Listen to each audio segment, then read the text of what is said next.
Hello friends, চলো দেখো আজকে আমি লাগাবো মসলিন জামদানিতে লেস লাগাবো। তো এটা আমার অনেক দিনের শখ যে আমার ওয়ার্ড্রোবেও একটা থাকবে এরকম লেস লাগানো শাড়ি। শাড়ি তো পরে আছে, কিন্তু সে একটা কথাই আছে না, বারুইয়ের ঘর ছাঁদা সেই হয়েছে আমার অবস্থা। মানে লাগাবো যে সেই সময়টুকু আমার নেই। লেস আনা আছে, সবই আনা আছে, কিন্তু সময় নেই। তো চলো, এটা আমার একটা ফ্রেন্ডের, ও লাগাতে দিয়ে গেছিলো, তো সেটাই আজকে লাগাবো আমি মসলিন জামদানির উপরে।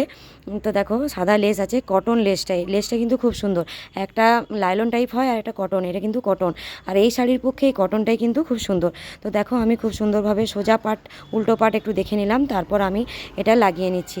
তো তোমাদেরও এই শাড়িগুলো মানে সবারই আশা করি শখ যে একটা আমারও থাকবে, আমার ওয়ার্ড্রোবেও একটা থাকবে। তো সেরকম আমারও শখ, জানি না সে শখ কবে পূরণ হবে। তো চলো দেখো, পুরোটাই আমি বসিয়ে নিয়েছি, কেমন লাগছে অবশ্যই জানাবে। আমার বান্ধবী, ওর তো খুব পছন্দ হয়েছে, বললো দারুণ লাগছে বল। আমি বললাম হ্যাঁ, সত্যিই খুব অসাধারণ লাগছে। আমারও ভবিষ্যতে একটা করার ইচ্ছে আছে, আমি একটু ফাঁকা হলেই করব। তো চলো, আজকের এই ভিডিওটা কেমন লাগলো অবশ্যই জানাবে। টাটা।